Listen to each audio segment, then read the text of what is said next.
जय हिंद फ्रेंड्स, आप सभी का एक बार फिर से स्वागत है जीके मिलेनियर्स में। आइए हम बात करेंगे आज झारखंड जीके के टॉप 50 क्वेश्चंस को। आज हम 50 क्वेश्चंस को कवर करने वाले हैं, झारखंड जीके के महत्वपूर्ण प्रश्नों को। बता दें कि इस तरह के सेट्स हम लगातार डालते रहेंगे और 50 क्वेश्चन 100 क्वेश्चन के सेट जो भी इम्पोर्टेंट सवाल बन सकते हैं वो सारे सवालों को हम लेकर आते रहेंगे। तो चलिए शुरू करते हैं आज के सेट को। अगर पसंद आएगा तो इस वीडियो को लाइक कर दीजिएगा, साथ ही साथ अगर चैनल पे नए हैं तो चैनल को सब्सक्राइब कर लेंगे और बेल आइकन को प्रेस कर देंगे, क्योंकि जब भी कोई हम इस तरह का वीडियो अपलोड करेंगे तो उसके पास कह सकते हैं कि उसका नोटिफिकेशन आपके पास चला जाएगा और आप आसानी से वहाँ से सारे वीडियो हमारे देख सकेंगे। चलिए शुरू करते हैं आज के क्लास को। आज का पहला सवाल है कि ख्वास खां किसके सेनापति थे।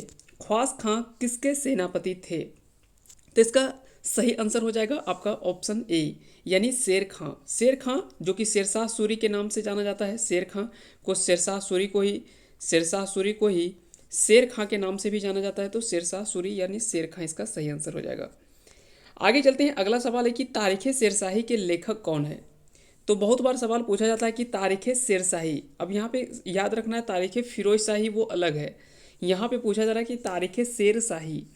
तो तारीख शेरशाही के लेखक कौन है? अहमद यादगार। अहमद यादगार इसके सही आंसर हो जाएगा। तो इसका सही आंसर होगा ऑप्शन बी। अगला सवाल है कि चौसा का युद्ध कब लड़ा गया और किसके किसके बीच में हुआ था। चौसा का युद्ध कब लड़ा गया और किसके किसके बीच में हुआ था? तो चलिए एक इसका आंसर हम बताते हैं और अगला आंसर जो आपको करना है वो कमेंट करके जरूर बताएंगे कि किसके किसके बीच में हुआ था। तो चौसा का युद्ध जो हुआ था वो 26 जून 1539 को हुआ था। आपको बताना कि चौसा का युद्ध किसके और किसके बीच में हुआ था, किन दो लोगों के बीच में चौसा का युद्ध हुआ था। तो ये आपको कमेंट करके बताना है कि चौसा का युद्ध किसके किसके बीच में हुआ था। इसमें से एक आप याद रखेंगे, एक साइड तो सिरसा है, दूसरा आपको बताना है कि दूसरे साइड में कौन था।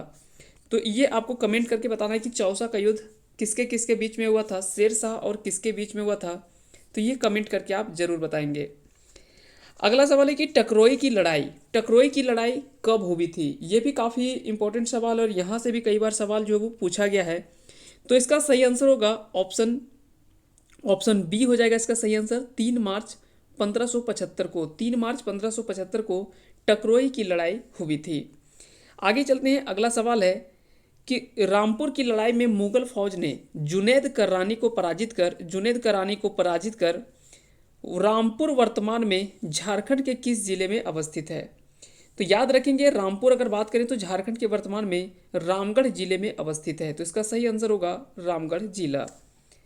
आगे चलते हैं। अगला सवाल है कि खोखरा के राजा ने मालगुजार की स्थिति को स्वीकार कर लिया और इस तरह बादशाही हुकूमत के साये में आने का सौभाग्य प्राप्त हुआ। यह उक्ति किसका है? तो यह किसके द्वारा बोला गया था कि खोखरा के राजा ने मालगुजार की स्थिति को स्वीकार कर लिया और इस तरह बादशाही हुकूमत के साये में आने का सौभाग्य प्राप्त हुआ? दरअसल ये बोला गया था, वो अबुल फजल के द्वारा बोला गया था। दरअसल उस समय क्या था कि जो भी अलग अलग राजा थे, वो अलग अलग क्षेत्र के जो भी राजा हुआ करते थे, उनको क्या कि मालगुजारी के लिए स्वीकार करना होता था और उस समय जो भी मुगल शासक थे उसके अधीन कह सकते हैं कि उसको स्वीकार करना होता था। तो ऐसे में खोखरा के राजा ने जब ये मालगुजारी की स्थिति को स्वीकार किया था तो उसी समय अबुल फजल के द्वारा यह बोला गया था कि खुखरा के राजा ने मालगुजार की स्थिति का स्वीकार कर लिया और इस तरह बादशाही हुकूमत के साये में आने का सौभाग्य प्राप्त हुआ। यह अबुल फजल के द्वारा बोला गया था। अगला सवाल है कि इसमें से किसने मिदनापुर जाते समय मानभूम से गुजरा और परा तथा तिलकुपी में मंदिरों का जीर्णोद्धार करवाया था। तो ये भी काफ़ी अच्छा सवाल है। इसका सही आंसर हो जाएगा राजा मानसिंह। राजा मानसिंह जब मिदनापुर से जाते समय मानभूम से गुजर रहे थे तो उस समय परा तथा तिलकुपी ये दो जगह है जहाँ पे मंदिरों का जीर्णोद्धार करवाया था।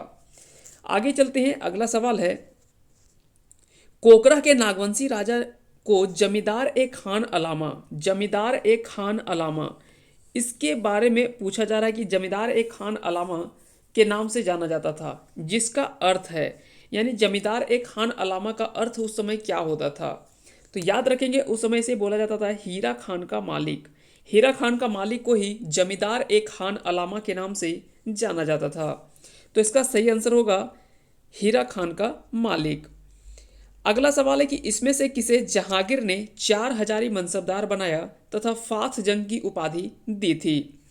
तो इसका सही आंसर होगा ऑप्शन सी, यानी इब्राहिम खां को। इब्राहिम खां को जहांगीर ने 4 हजारी मनसबदार बनाया था तथा फाथ जंग की उपाधि दी थी। तो यहाँ से भी कई बार सवाल डायरेक्टली पूछा जाता है कि इसमें इनमें से किसे जहांगीर ने 4 हजारी मनसबदार बनाया तथा फाथ जंग की उपाधि धार या तो उपाधि दी थी। तो इसका सही आंसर होगा इब्राहिम खां को। अगला सवाल है कि किस नागवंशी शासक ने झरोखा दर्शन की व्यवस्था की थी? तो ये भी काफ़ी महत्वपूर्ण सवाल है कि झरोखा दर्शन, दरअसल ये मुगल शासक जो हुआ करते थे, तो मुगल शासकों के द्वारा ऐसा कह सकते हैं कि व्यवस्था जो वो उसके महलों में या उसके महलों में इस तरह की व्यवस्था देखने को मिलता था। लेकिन उसी को देख करके दुर्जन साल ने भी झरोखा दर्शन की व्यवस्था की थी। तो ये कह सकते हैं कि मुगलों को देख करके ही उसका कॉपी करने का प्रयास किया गया था, यानी जिस तरह से उसमें व्यवस्था था मुगलों में, उसी तरह से इन्होंने भी कह सकते हैं कि झरोखा दर्शन की व्यवस्था की थी। तो इसका सही आंसर क्या हो जाएगा? ऑप्शन सी, यानी दुर्जन साल इसका सही आंसर हो जाएगा। अगला सवाल है कि इनमें से कौन सी राजधानी 3 ओर पहाड़ी और 1 ओर नदी यानी दक्षिणी कोयल नदी से घिरा हुआ सामरिक दृष्टि से अधिक सुरक्षित माना जाता था? तो वो राजधानी आपको बताना है कि वो प्राचीन काल में कौन सी राजधानी थी जो कि 3 ओर पहाड़ी, यानी मान लेते हैं अगर ये कह सकते हैं कि ये अगर कहीं कोई जगह है तो इसके 3 साइड जो है वो पहाड़ियों से घिरा हुआ है, जबकि एक साइड यहाँ पे क्या है कि ये नदी है, एक साइड नदी है और 3 ओर पहाड़ी से घिरा हुआ है। तो वो कौन सा स्थान था? तो वो राजधानी था दोयसा। इसका सही आंसर हो जाएगा ऑप्शन सी, यानी दोयसा ऐसा राजधानी था जो कि काफ़ी सुरक्षित इसलिए माना जाता था क्योंकि इधर से आना बहुत कठिन था, क्योंकि दुर्गम ये मार्ग हुआ करता था, क्योंकि चारों ओर पहाड़ी था। और दूसरे साइड में एक साइड में अगर देखा जाए तो इधर जो था वो दक्षिणी कोयल नदी थी, जिसके कारण से कह सकते हैं कि चारों तरफ से ये सुरक्षित माना जाता था। तो इसीलिए उस समय का दोयसा जो राजधानी है वो कई राजाओं ने अपनी राजधानी जो वो दोयसा को बनाया था। आगे चलते हैं, इसमें अगला सवाल है सरायकेला राज्य की स्थापना किसने की थी? तो सरायकेला खरसावां आप सभी को पता ही होगा, साथ ही साथ सरायकेला छऊ इसके बारे में भी आप सभी को पता होगा। सरायकेला छऊ ये पूरे भारत में कह सकते हैं कि विख्यात है, भारत के साथ साथ विदेशों में भी इसका प्रदर्शन हुआ है। तो छऊ नृत्य जो कि राजकुमार सुधेंदु नारायण के द्वारा 1938 में सबसे पहले इसका प्रदर्शन किया गया था विदेशों में, तो उसी के आधार पर और इसके छऊ के कह सकते हैं कि झारखंड के लगभग 6 व्यक्ति ऐसे हैं जिनको पद्मश्री पुरस्कार से सम्मानित किया जा चुका है। और बता दें कि यह किसी भी राज्य का एकमात्र ऐसा नृत्य है जिसके 6 व्यक्तियों को पद्मश्री पुरस्कार से सम्मानित किया गया है। तो ये भी काफ़ी इम्पोर्टेंट है। अब सवाल देखते हैं कि सवाल क्या है कि सरायकेला राज्य की स्थापना किसने की थी? तो इसका सही आंसर हो जाएगा ऑप्शन बी, यानी विक्रम सिंह के द्वारा। याद रखेंगे विक्रम सिंह के द्वारा ही सरायकेला राज्य की स्थापना की गई थी। अब आपको बताना है कि सरायकेला राज्य की स्थापना कब की गई थी। आपको बताना है कि सरायकेला राज्य की स्थापना कब की गई थी, इसका आपको बताना है इसका सही आंसर। आगे चलते हैं, अगला सवाल है कि अंग्रेज ने प्रथम बार सिंहभूम में प्रवेश कब किया था? तो सबसे पहले तो प्रवेश अंग्रेज जो किए थे वो सिंहभूम क्षेत्र में ही किए थे और वो 1767 ईस्वी में। याद रखेंगे 1767 ईस्वी में ही सबसे पहले अंग्रेज जो है वो झारखंड में अगर बात करें तो सिंहभूम में प्रवेश हुए थे। वहीं अगर बात पूछा, एक और सवाल यहाँ से पूछा जाता है कि ईसाई मिशनरी सबसे पहले प्रचार के लिए झारखंड कब आए थे? तो याद रखेंगे 2 नवंबर 1845 को। 2 नवंबर 1845 को सबसे पहले गौसनर मिशन के द्वारा चार मिशनरी को भेजा गया था झारखंड, जो कि रांची में भेजा गया था सबसे पहले। ये 4 व्यक्ति भी कई बार सवाल पूछा जाता है कि ये 4 व्यक्ति कौन कौन थे? तो एमिलो स्कॉट ब्रांट, फ्रेडरिक वाच और थियोडोर जैक, ये 4 व्यक्ति थे जो कि कह सकते हैं कि पहली बार ये चारों को भेजा गया था।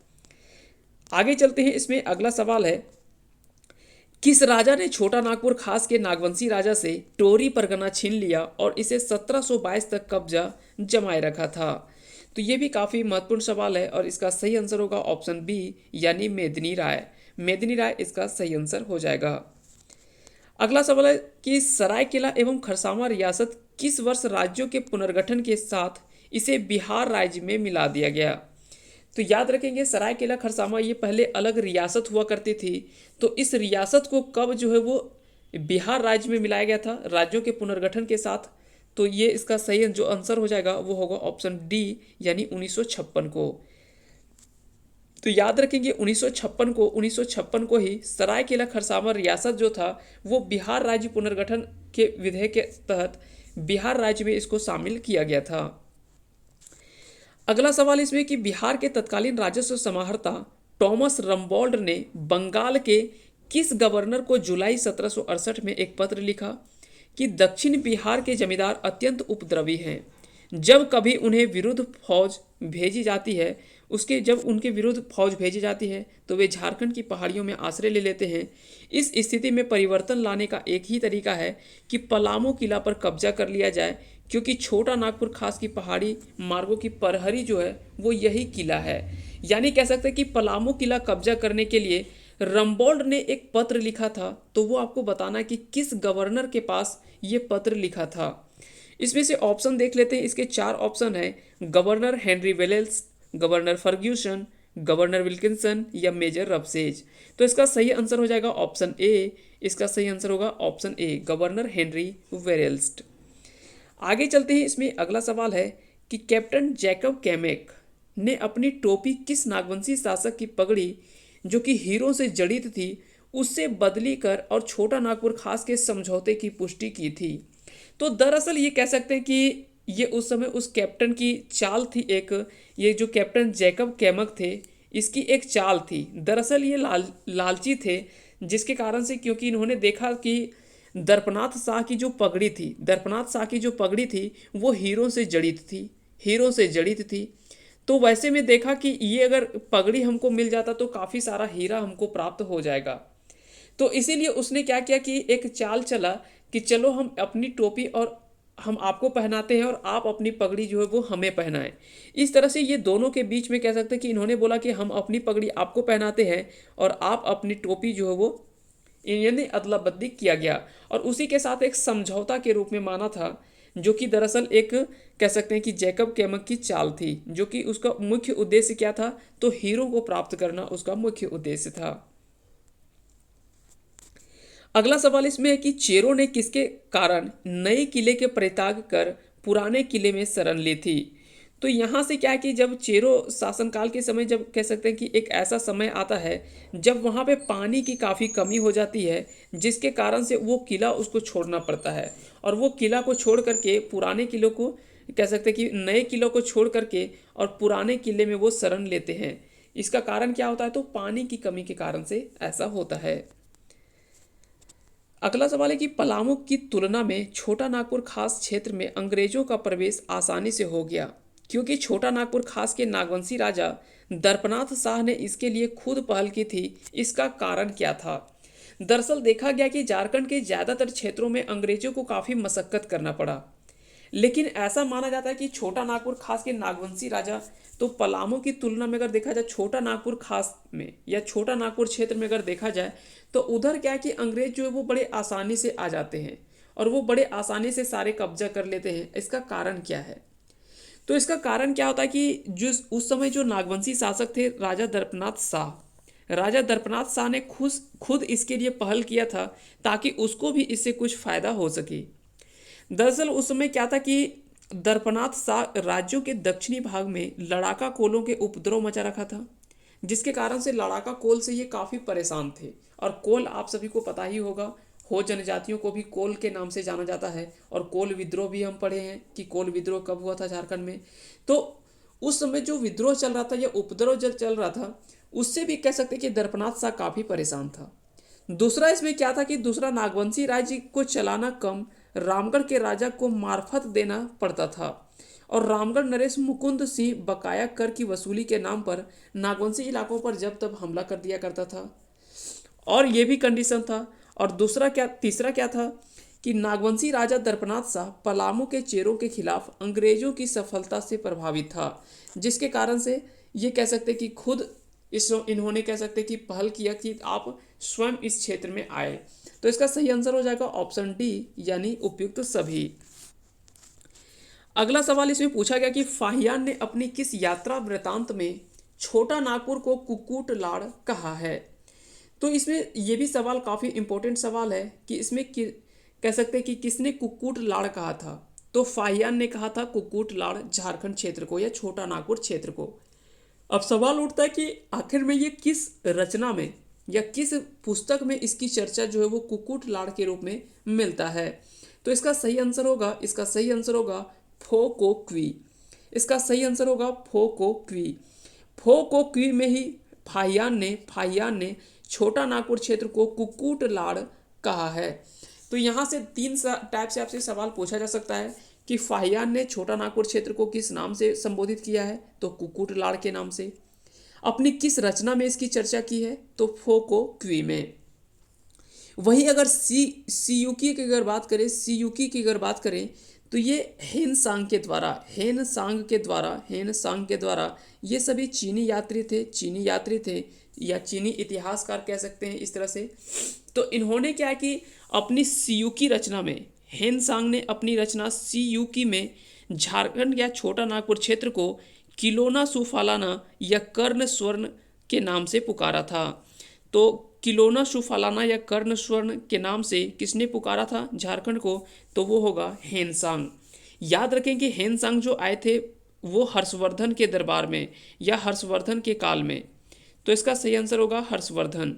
वहीं अगर बात करें फाहियान, तो फाहियान जो आए थे वो चंद्रगुप्त द्वितीय के काल में। तो इसका सही आंसर होगा चंद्रगुप्त द्वितीय के काल में, जबकि हेनसांग जो आए थे वो हर्षवर्धन के काल में। आगे चलते हैं। इसमें अगला सवाल है कि झारखंड का एकमात्र आदिवासी नेता कौन है जिसका चित्र संसद के सेंट्रल हॉल में लगा हुआ है। तो हालांकि ये काफ़ी इजी सवाल है, बहुत ज़्यादा टफ नहीं है, इसका आसानी से आप याद रख सकते हैं। और वैसा नेता एक मात्र ऐसा ही है, वो है बिरसा मुंडा। बिरसा मुंडा जी का कह सकते हैं कि झारखंड में एक ऐसे आदिवासी नेता हैं जिनका चित्र संसद के सेंट्रल हॉल में लगा हुआ है। तो इसका सही आंसर होगा बिरसा मुंडा। आगे चलते हैं। इसमें अगला सवाल है कि निम्नलिखित खनिजों में से कौन सा झारखंड के बगरू पहाड़ी में महत्वपूर्ण रूप से पाया जाता है। तो यहाँ पे बगरू पहाड़ी ये एक आपको नया पहाड़ी मिल सकता है। नाम के नाम आप समझ सकते हैं कि बगरू पहाड़ी ये किस क्षेत्र से संबंधित है और किसके लिए प्रचुर मात्रा यहाँ पे देखने को मिलता है। तो याद रखेंगे बॉक्साइट जो है इस पहाड़ी में, बगरू पहाड़ी में काफ़ी ज़्यादा मात्रा में मिलता है। और साथ ही साथ दोस्तों याद रखेंगे, इससे पहले हम जितने भी झारखंड के पहाड़ी और कह सकते हैं कि हिल है, उन सभी के बारे में हम एक वीडियो बना चुके हैं। तो अगर आप नहीं देखें तो इस वीडियो को ज़रूर देखेंगे। इसके डिस्क्रिप्शन में हम उसका लिंक दे देंगे, आप आसानी से वहां से उस वीडियो को देख सकेंगे, जिससे यहाँ से आपको काफ़ी आसानी होगा।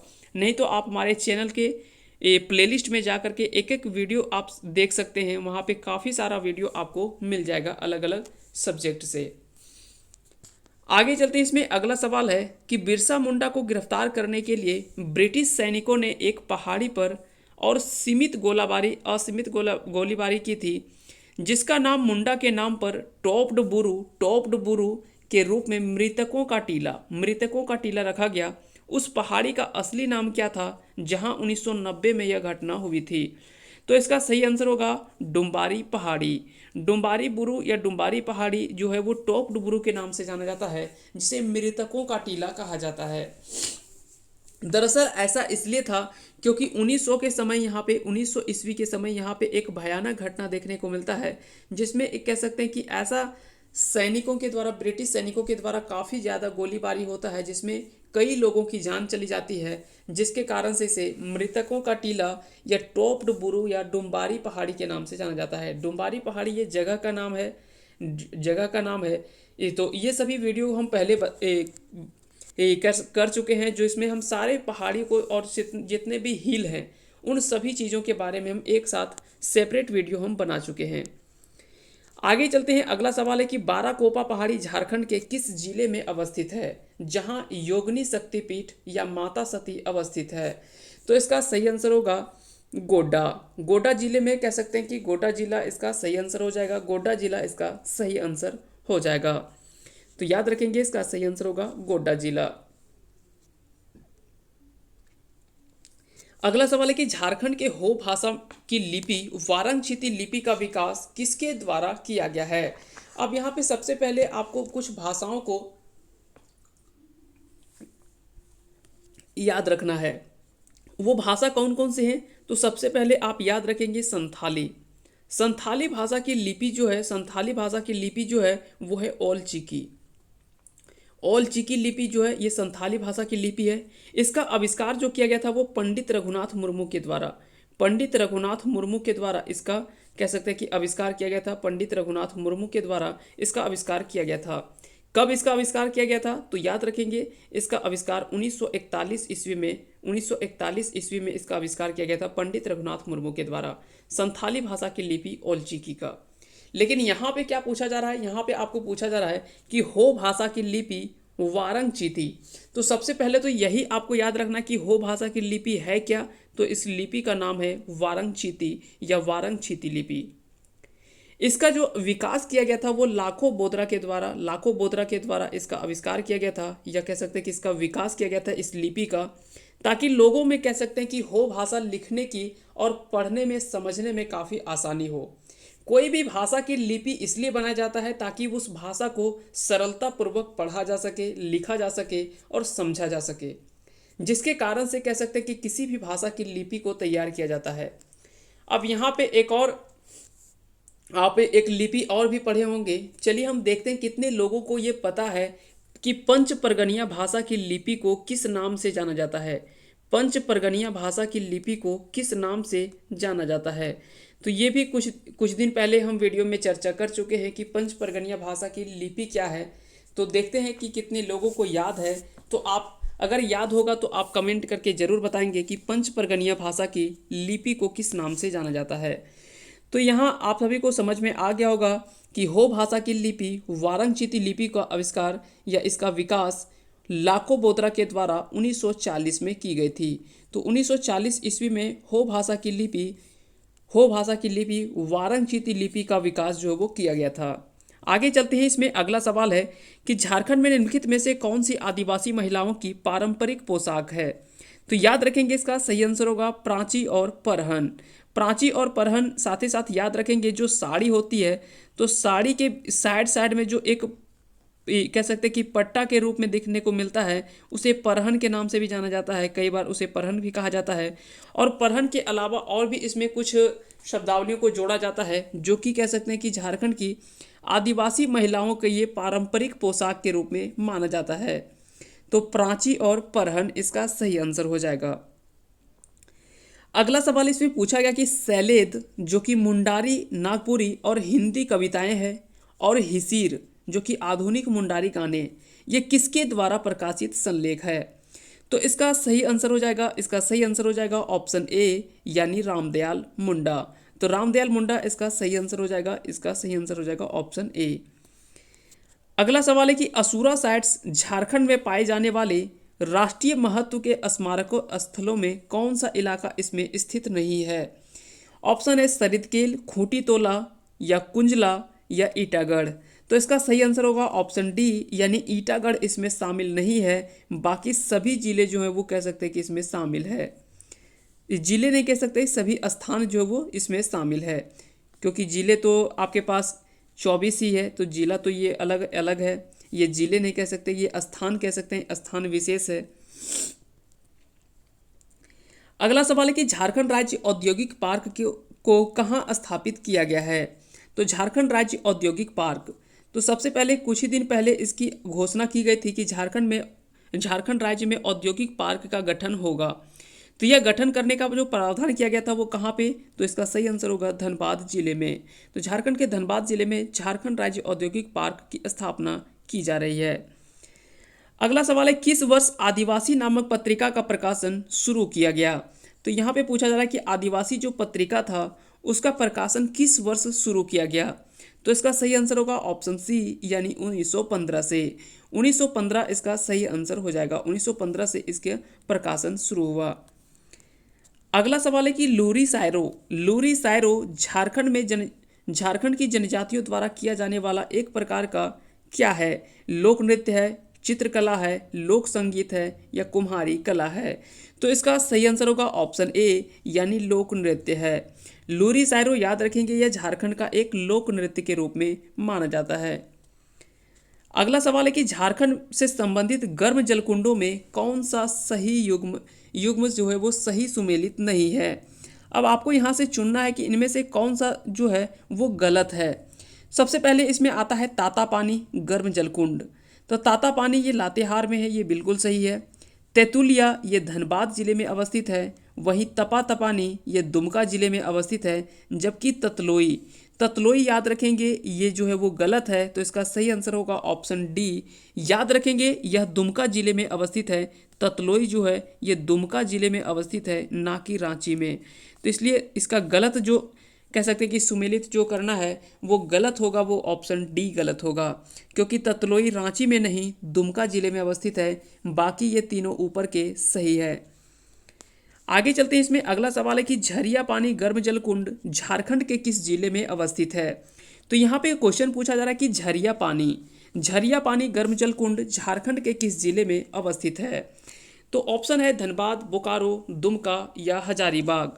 तो इसका सही आंसर होगा ऑप्शन सी यानी दुमका में। याद रखेंगे दुमका के गोपी कांदर क्षेत्र में झरिया पानी नामक गर्म जलकुंड अवस्थित है। तो हो सकता है कि नाम यहाँ पे झरिया देख करके आप हो सकता है कि धनबाद टिक कर लें, लेकिन ऐसा बिल्कुल भी नहीं है। यह झारखंड के दुमका जिले में अवस्थित है, जो कि गोपी कांदर एक स्थान है वहाँ पे ये अवस्थित है। अगला सवाल है कि सूगा काटा घाघ जलप्रपात झारखंड के किस जिले में अवस्थित है। सूगा काटा घाघ ये झारखंड के सिमडेगा जिले में अवस्थित है, सिमडेगा जिले में अवस्थित है। वहीं और भी जलप्रपात, कई सारे महत्वपूर्ण जलप्रपात हैं, जैसे हुंड्रू जलप्रपात है। उसके बाद साथ ही साथ ये पंचगाग जलप्रपात ये खूंटी जिले में अवस्थित है। और भी कई सारे जलप्रपात है, दसम जलप्रपात है, लोधा जलप्रपात है। लोधा घाघ या बूढ़ा घाघ ये झारखंड की कह सकते हैं कि सबसे ऊंची जलप्रपात मानी जाती है। बूढ़ा घाघ या लोधा घाघ या बूढ़ा घाघ जलप्रपात ये झारखंड की सबसे ऊंची कह सकते हैं कि सबसे ऊंचे क्षेत्रों से गिरने वाले जलप्रपात हैं। और इसका सही आंसर होगा बूढ़ा घाघ सबसे ऊंची में। लेकिन सूगा काटा घाघ ये झारखंड के सिमडेगा जिले में अवस्थित है। अगला सवाल है कि निचला घाघरी जलप्रपात झारखंड के किस जिले में अवस्थित है। तो ये भी काफ़ी इंपॉर्टेंट सवाल है, इस तरह के सवाल आपको निश्चित ही देखने को मिलेगा। तो इसका सही आंसर होगा लातेहार जिले में। याद रखेंगे लातेहार जिले में निचला घाघरी जलप्रपात अवस्थित है। अगला सवाल है आरण्येर अधिकार उपन्यास जो मुंडा विद्रोह पर आधारित है निम्नलिखित में से किस भाषा में लिखा गया। तो यहाँ से पूछा जा रहा है कि आरण्येर अधिकार जो लिखा गया था, जो कि मुंडा विद्रोह से संबंधित ये पुस्तक है या उपन्यास कह सकते हैं, तो यह जो लिखा गया था वो किस भाषा में लिखा गया था स्टार्टिंग में। तो इसका सही आंसर हो जाएगा ऑप्शन डी यानी बंगाली में। याद रखेंगे बंगाली में यह लिखा गया था, बंगाली में स्टार्टिंग में लिखा गया था। बाद में इसका कई सारे अलग अलग कह सकते हैं कि भाषाओं में इसका कह सकते हैं कि ट्रांसलेट किया गया अलग अलग भाषाओं में। तो लेकिन पहला जो लिखा गया था वो बंगाली भाषा में लिखा गया था। लातेहार जिले में कितने प्रशासकीय प्रखंड या मंडल हैं। तो यहाँ पे पूछा जा रहा है कि लातेहार जिले में कितने प्रखंड हैं। लातेहार जिले में कितने प्रखंड हैं। तो इसका सही आंसर होगा ऑप्शन ए यानी 9 जो है वो प्रखंड है लातेहार जिले में। अगला सवाल है कि झारखंड में पहला वृत्त चित्र किस वर्ष बनाया गया था। तो झारखंड का पहला वृत्त चित्र किस वर्ष बनाया गया था। तो इसका सही आंसर होगा ऑप्शन डी यानी 1964 में। आगे चलते हैं, इसमें अगला सवाल है केसो, कांटो, गोरियो, गुखाना आदि नदियां जो वो किस की मुख्य सहायक नदियां हैं। तो यानी किस नदी की ये सभी सहायक नदियां हैं। तो इसका सही आंसर होगा ऑप्शन ए बराकर नदी की। याद रखेंगे बराकर नदी की ये सभी जो है वो सहायक नदियां हैं। सिमडेगा झारखंड का एक जिला है जिसे किस जिले से पृथक करके बनाया गया है। तो याद रखेंगे सिमडेगा जिला जो बनाया गया है वो किस जिले से अलग करके बनाया गया है, किस जिले को अलग करके बनाया गया है। तो इसका सही आंसर होगा दुमका जिले से अलग करके बनाया गया है। ये क्वेश्चन थोड़ा सा गलत टाइप है, यहाँ पे सिमडेगा नहीं होगा, सिमडेगा नहीं होगा, यहाँ पे थोड़ा सा क्वेश्चन में एरर है। तो क्वेश्चन को इसको थोड़ा सा क्वेश्चन एरर हो गया, क्योंकि सिमडेगा जो है वो अगर बात करें इस तरह के, अगर कहीं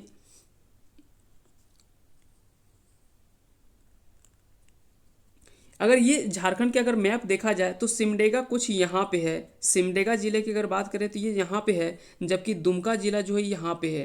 तो ये दोनों में काफ़ी डिफरेंस है, तो इसलिए दुमका तो ये नहीं होगा। तो ये इसमें कह सकते हैं कि सिमडेगा के जगह पे दूसरा जिला होगा, लेकिन यहाँ पे थोड़ा सा मिस्टाइप है, तो इसमें थोड़ा सा देख लेंगे आप लोग। आगे चलते इसमें कि अगला सवाल है कि कौन सी जनजाति में ग्राम के मासिक मुकद्दम बोला जाता है। तो मुकद्दम जो बोला जाता है वो बैगा जनजातियों में बोला जाता है, बैगा जनजातियों में बोला जाता है। इसका सही आंसर होगा ऑप्शन सी। अगला सवाल है कि पद्मश्री विजेता बुल्लू इमाम किस जनजाति लोक कला से संबंधित है। पद्मश्री विजेता बुल्लू इमाम किस जनजाति की लोक कला से संबंधित है। तो इसका सही आंसर होगा ऑप्शन बी, यानी सोहराय एवं कोहबर। सोहराय और कोहबर इसका सही आंसर हो जाएगा। अगला सवाल है किस वर्ष लातेहार जिले को पलामू से अलग किया गया। तो याद रखेंगे पलामू, लातेहार जिले को जो है वो पलामू से अलग करके बनाया गया था। तो किस वर्ष बनाया गया, तो याद रखेंगे 2001 में।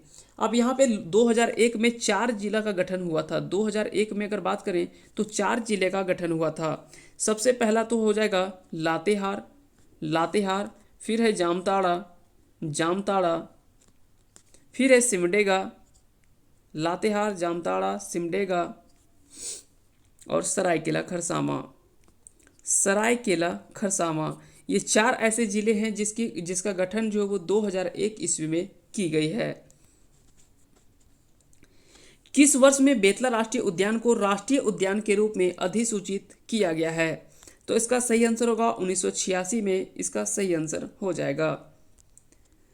अगला सवाल है पद्मश्री पुरस्कार विजेता 2021 छुटनी महतो का संबंध झारखंड के किस क्षेत्र से संबंधित है।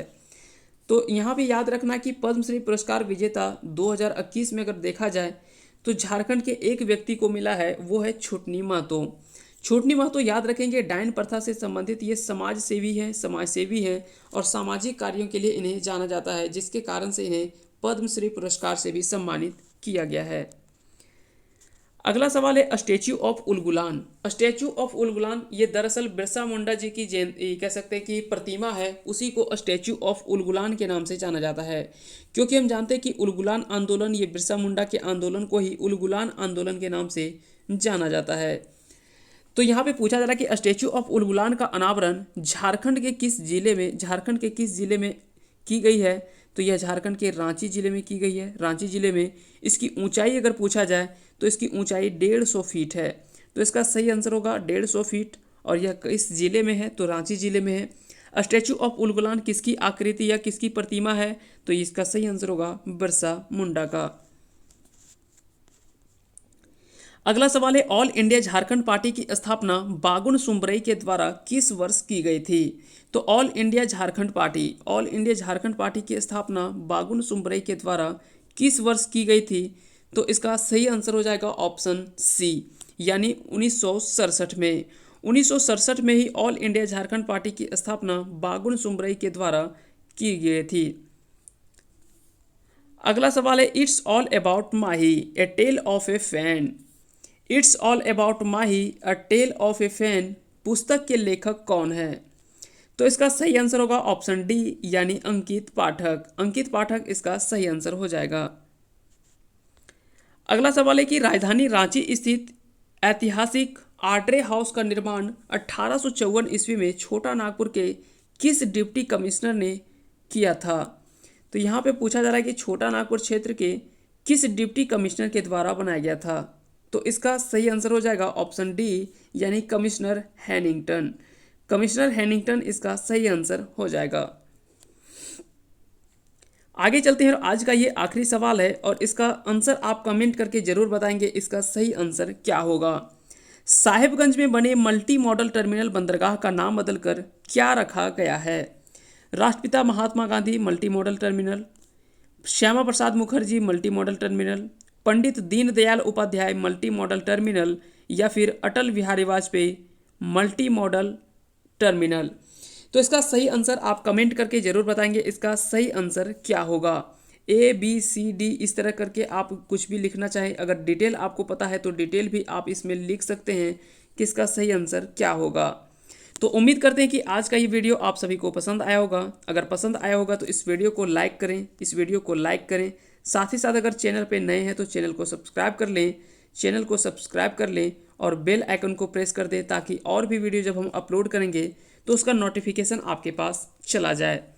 तो आप सभी को बहुत बहुत धन्यवाद अंत तक बने रहने के लिए। जय हिंद, जय भारत।